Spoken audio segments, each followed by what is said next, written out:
Welcome to Acharya education YouTube channel.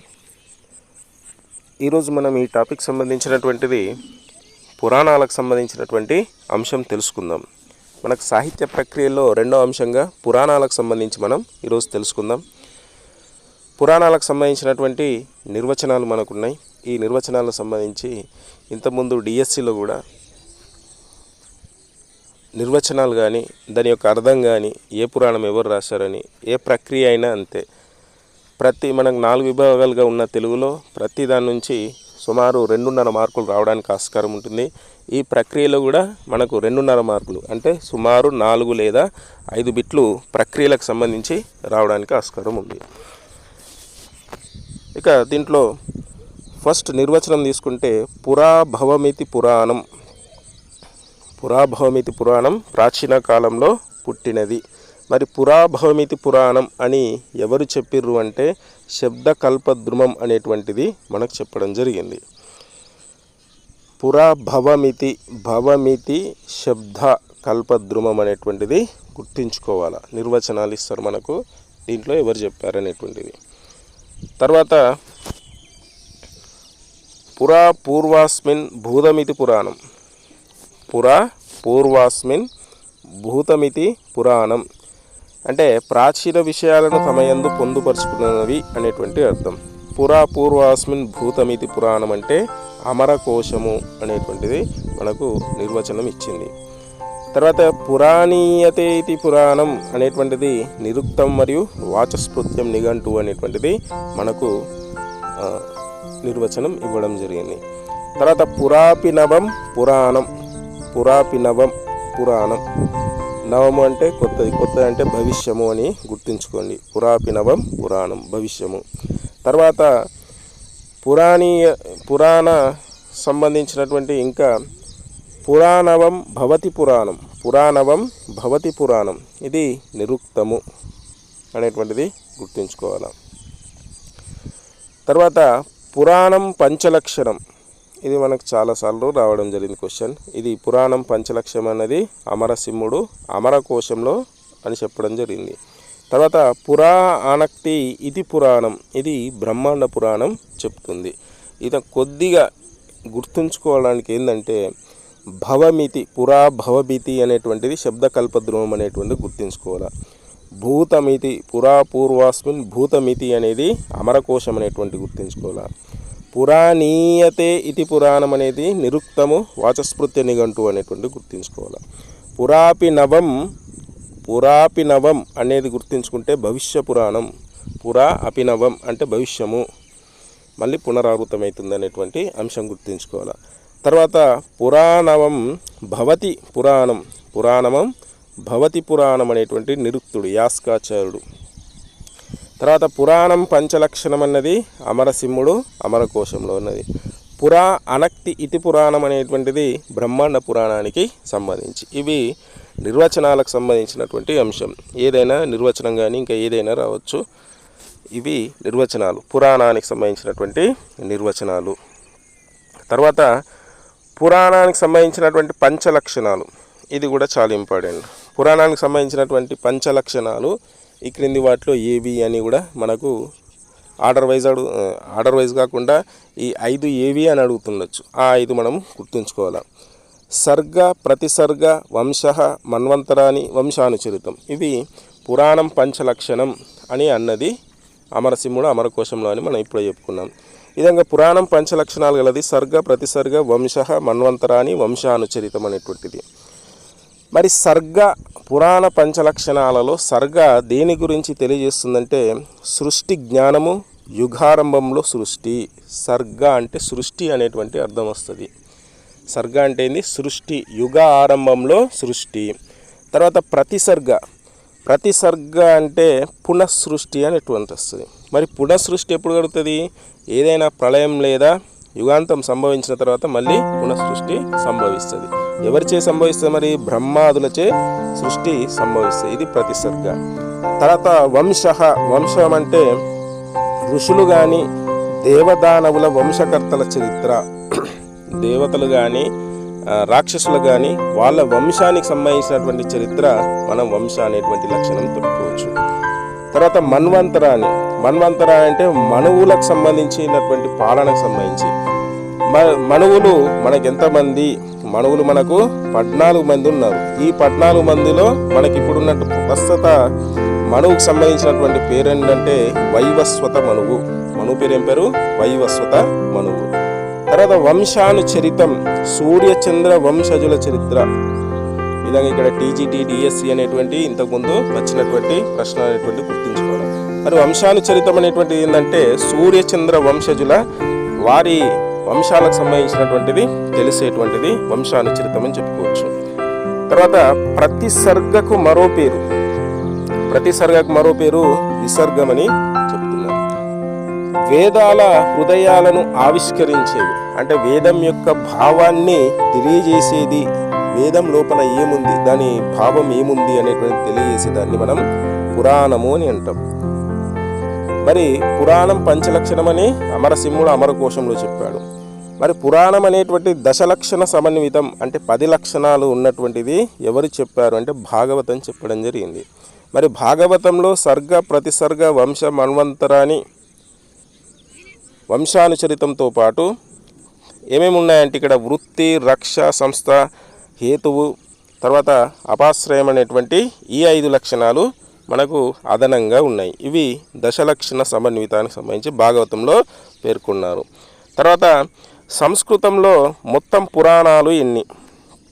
సంస్కృతంలో మొత్తం పురాణాలు 18 పురాణాలు అంటారు. మనకు 18 పురాణాలు. తర్వాత ఉప పురాణాలు కూడా ఎన్ని? 18. తర్వాత ఔప పురాణాలు కూడా 18. పురాణాలు 18, ఉప పురాణాలు 18, ఔప పురాణాలు కూడా మనకు 18 ఉన్నాయి. తర్వాత పురాణ సంహితలో మొత్తం శ్లోకాలు ఎన్ని ఉన్నాయి? 4 లక్షల శ్లోకాలు ఉన్నాయి. దేంట్లో? పురాణ సంహితంలో మొత్తం 4 లక్షల శ్లోకాలు ఉన్నాయి. మరి సంస్కృతంలో అతిపెద్ద పురాణాలు 18 కదా.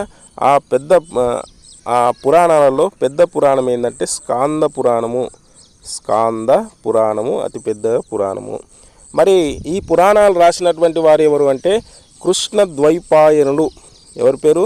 కృష్ణద్వైపాయనుడు. మరి పురాణాలు రాసింది వేదవ్యాసుడు అంటారు కదా. మరి కృష్ణద్వైపాయనుడు ఏంటంటే వ్యాసుని అసలు పేరు ఏం పేరు అంటే కృష్ణద్వైపాయనుడు. మనకు ఆప్షన్స్లలో వ్యాసుడు లేకపోతే కంగారు పడద్దు. ఆయన పేరు ఏం పేరు? కృష్ణద్వైపాయనుడు. 18 పురాణాలు రాసింది.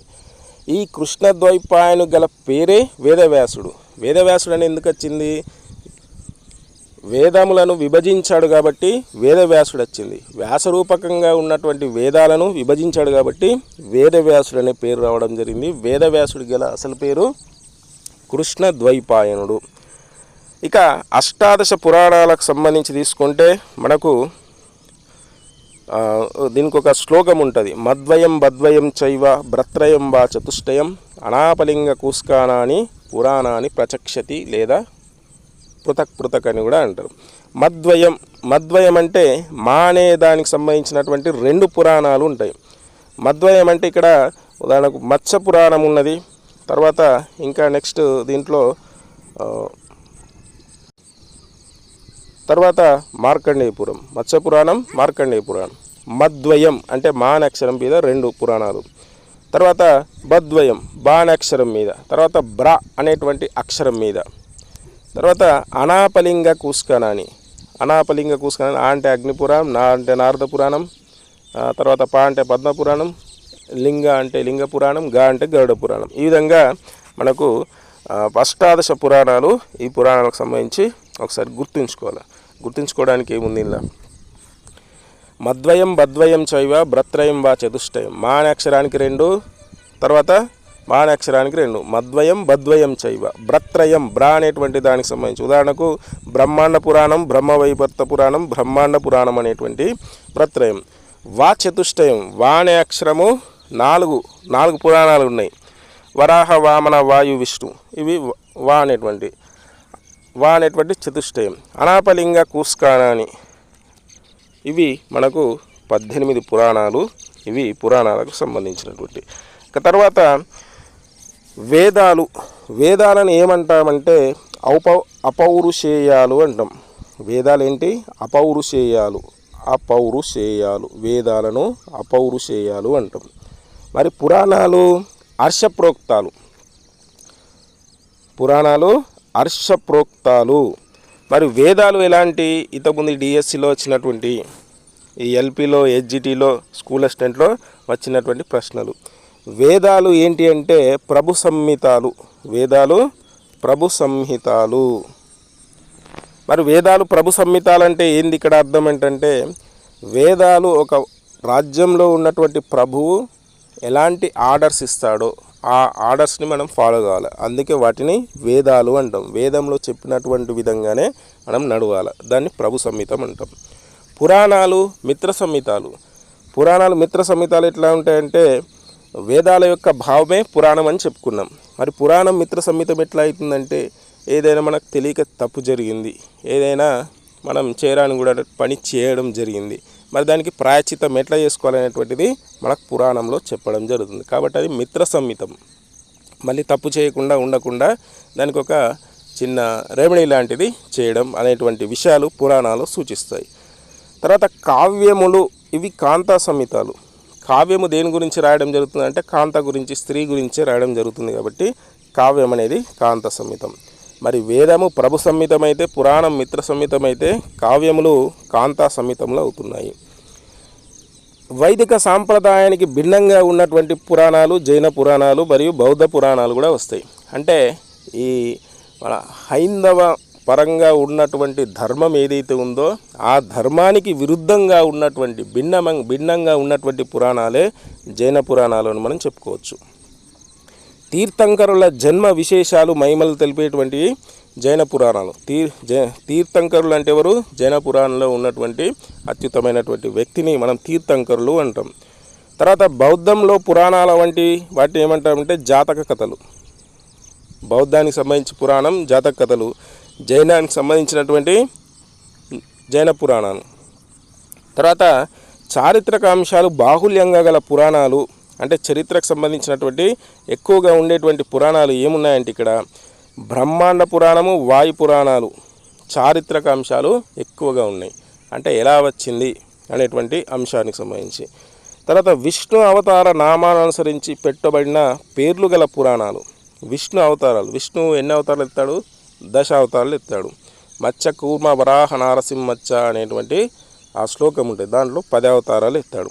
దానికి సంబంధించినటువంటి పేర్లు ఉన్నటువంటి పురాణాలు. మత్స్య పురాణం చేప అవతారం ఎత్తాడు, కూర్మం అవతారం ఎత్తాడు, వరాహ అవతారం ఎత్తాడు, వామన అవతారం ఎత్తాడు. దానికి సంబంధించినటువంటి ప్రత్యేకమైనటువంటి పురాణాలు ఉన్నాయి అనేటువంటి విషయాన్ని చెప్తున్నారు. తర్వాత ప్రబంధ పక్కిలో ఉక్తి వైచిత్రితో రచించబడిన నృసింహ పురాణ కర్త ఎవరు? మనకు నృసింహ పురాణానికి సంబంధించినటువంటి కర్త ఎవరంటే రణ. తర్వాత నృసింహ పురాణాన్ని రచించింది ఎర్రన. విష్ణు పురాణం అనువదించినటువంటి వాడు ఎవరంటే వెన్నెలకంటి సూరన.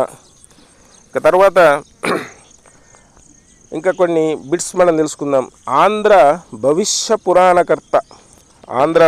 పురాణకర్త మల్లాది సూర్యనారాయణ శాస్త్రి. శివపురాణాన్ని ఉన్నటువంటి శివమహాపురాణం ఉపపురాణం ఇది. శివమహాపురాణాన్ని ఆంధ్రీకరించింది ఎవరంటే నాగవీరయ్య. శివుడికి నాగపాముకు సంబంధం ఉంటుంది కాబట్టి, ఈ నాగపాముకు శివుడికి సంబంధం ఉంటుంది కాబట్టి శివమహాపురాణాన్ని ఆంధ్రీకరించింది, అంటే తెలుగులో రాయబడింది ముదిగొండ నాగవీరయ్య అని గుర్తుంచుకోవాలి. తర్వాత బ్రహ్మాండ పురాణాన్ని ఎవరు అనువదించారంటే జనమంచి శేషాద్రి శర్మ బ్రహ్మాండ పురాణాన్ని. తర్వాత వామన పురాణాన్ని ఏలకూచి బాలా సరస్వతి. తర్వాత తెలుగులో దేవీ భాగవతాన్ని అనువదించినటువంటి వారు, దేవి భాగవతం ఉన్నటువంటి సంస్కృతంలో ఉన్నటువంటి భాగవతాన్ని తెలుగులో అనువదించినటువంటి వారు తిరుపతి వెంకట కవులు, దాసు శ్రీరాములు, బేతవోలు రామబ్రహ్మం.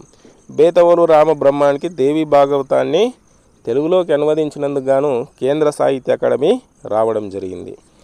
తర్వాత శాంతి పురాణం అనేటువంటి పురాణాన్ని రచించినటువంటి కవి పొన్న కవి. శాంతి పురాణాన్ని రచించింది ఎవరు? పొన్నడు. తర్వాత అజిత పురాణాన్ని రచించింది ఎవరు? రన్నడు. కన్నడలో ఆది పురాణాన్ని వ్రాసింది పంపకవి. ఇవి ఈ 3 అంశాలు కూడా గుర్తుపెట్టుకోవాలి.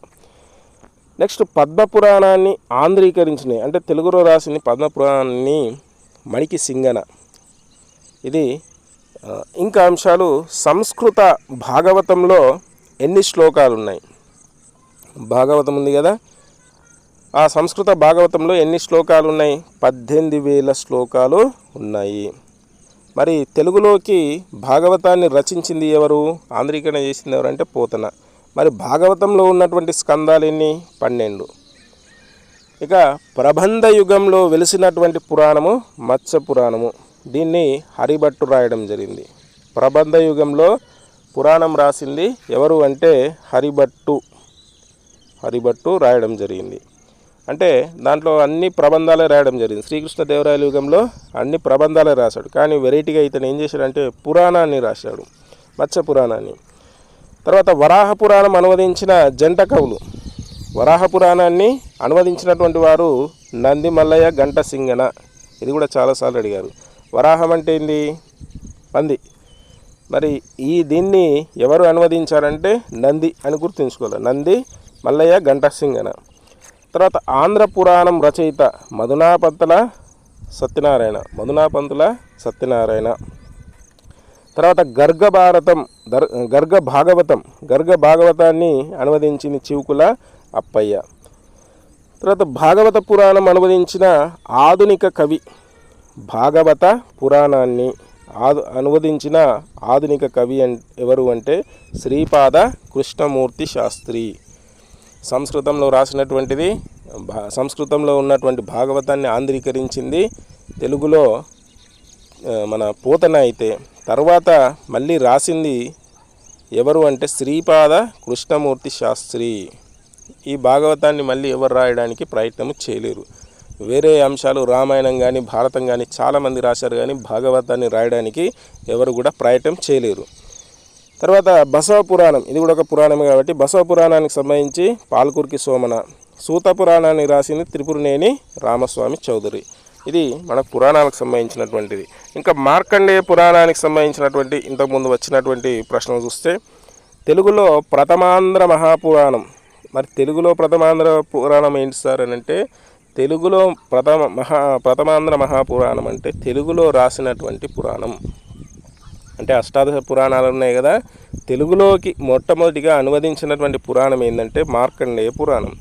తెలుగులో మొట్టమొదటిగా అనువదించినటువంటి పురాణము మార్కండేయ పురాణం.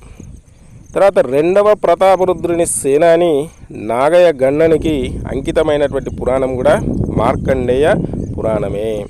మరి మార్కండేయ పురాణాన్ని ఎవరు రాశారు? మారణ రాయడం జరిగింది. మరి అష్టాదశ పురాణాల్లో వరుస క్రమంలో ఉన్నటువంటిది ఎన్నోది అంటే 7వది.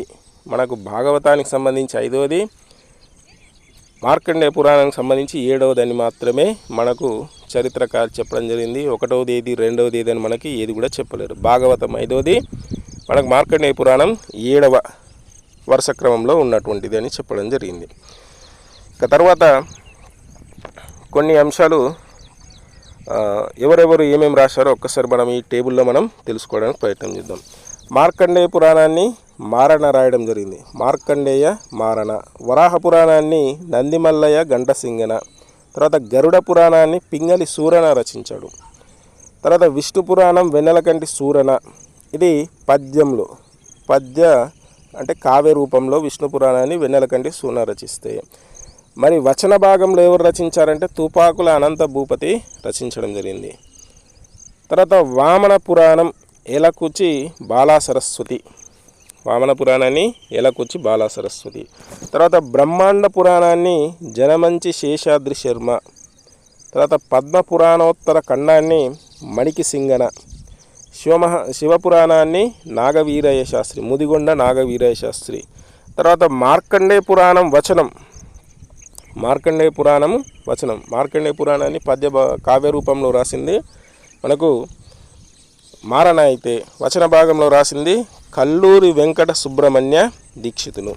తర్వాత గర్గ భాగవతాన్ని రాసింది చివుకుల అప్పయ్య శాస్త్రి. తర్వాత ఆంధ్ర భవిష్య పురాణాన్ని రాసింది మల్లాది సూర్యనారాయణ శాస్త్రి. తర్వాత భాగవత పురాణాన్ని వచన రూపకంగా రాసింది శ్రీపాద కృష్ణమూర్తి శాస్త్రి అనేటువంటి టేబుల్లో కొన్ని అంశాలు ఉన్నాయి. ఇది మనకు మొత్తానికి చూసుకుంటే పురాణానికి సంబంధించినటువంటి అంశాలు. నిర్వచనానికి సంబంధించి కావచ్చు, ఏ పురాణాన్ని ఎవరు రాశారు అని సంబంధించి కావచ్చు, మనకు ఏదైనా ప్రశ్న రావచ్చు. ఇది పురాణానికి సంబంధించినటువంటి సాహిత్య ప్రక్రియ.